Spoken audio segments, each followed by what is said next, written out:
Welcome back to Peace, Love and Tarot. This reading is for Virgo, Sun, Moon or Rising. Virgo, this is your weekly intuitive tarot reading for January 27th to February the 2nd. Guys, almost February already.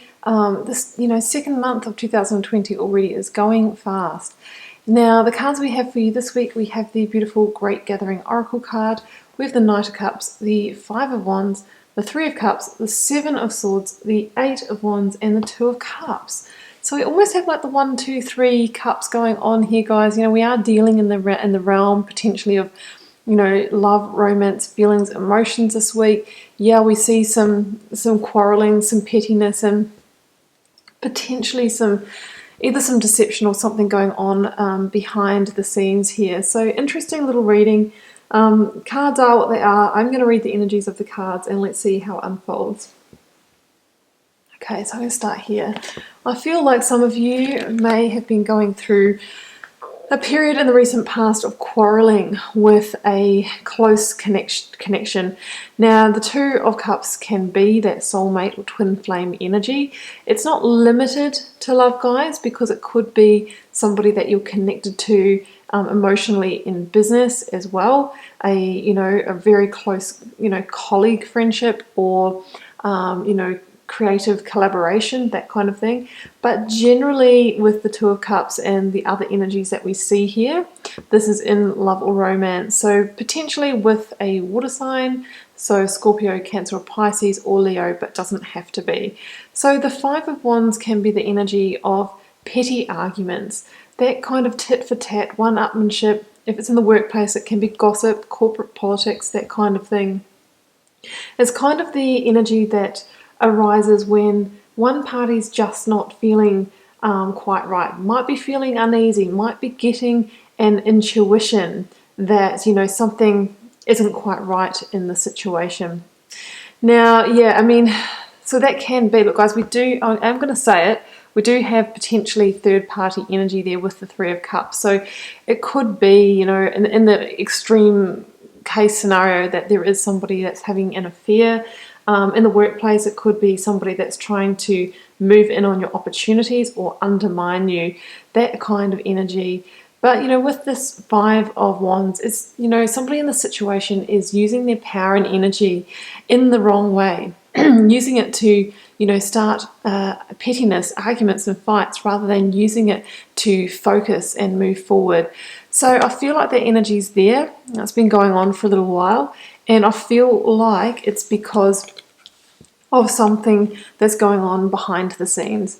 I mean, no one likes the Seven of Swords card that much. I always cringe a bit when I see it, but it has levels, guys. So yes, it can be a betrayal or deception. It can be adultery, cheating.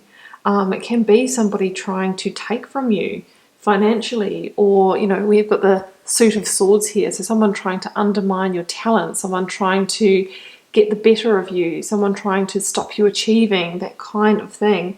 But it can also be, just slyness, sneakiness, maybe just kind of subtle manipulation as well. And we have that with the Eight of Wands. Now, the Eight of Wands can indicate swift change. It might be that the situation comes to light, you learn something about this kind of off behavior, and you spark into action and really bring about a change quickly to resolve it or to end the situation. But the Eight of Wands can also be a message coming in quickly, or a message that comes in sort of over the airwaves, right? So online, social media, phone call, text message, that somehow illuminates the situation, or that you learn about it. That is what I'm feeling. It's quite a specific reading, guys, so it won't be for every one of you guys. I know that. Can also indicate travel as well. Maybe somebody, going on a trip and then something happens behind your back while you're away, or vice versa. So, either way, the Eight of Wands for me is about a kind of almost like a divine intervention that's bringing the situation to light, so that you have the information, you have the message you need to decide what you want to do now. Do you want to stay engaged in this situation?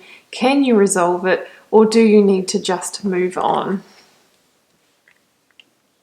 But, we do have some quite nice energy to top off the reading. We've got the Knight of Cups and we've got the Three of Cups.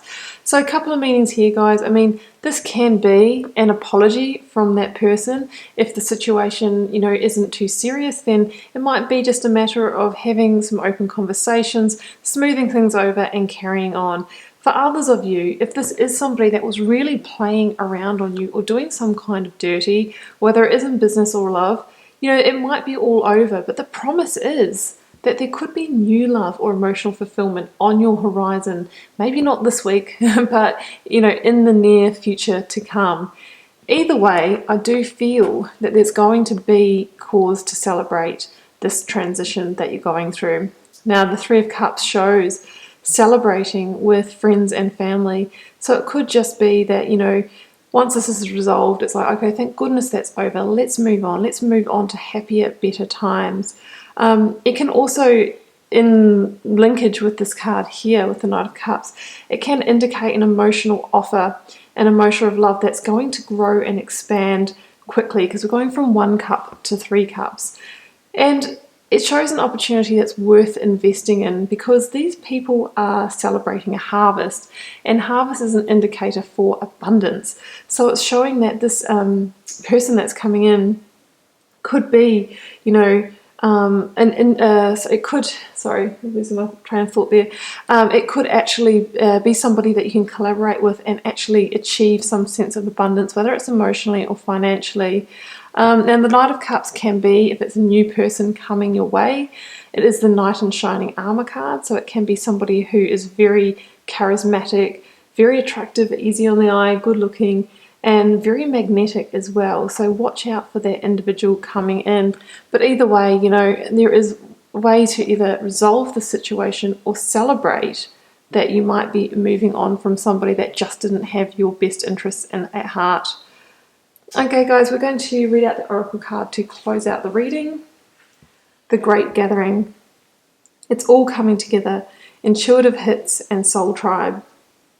You're being called to let your intuition move you physically. You're connected to a group of souls who are weaving a web around the planet.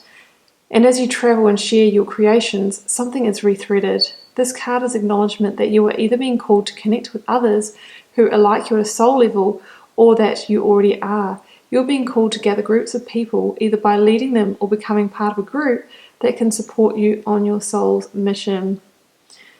Yeah, I mean, for me, this really means, Virgo, that I feel that whoever is coming in here, if it is a new person, is going to be much more on your level, part of your soul tribe.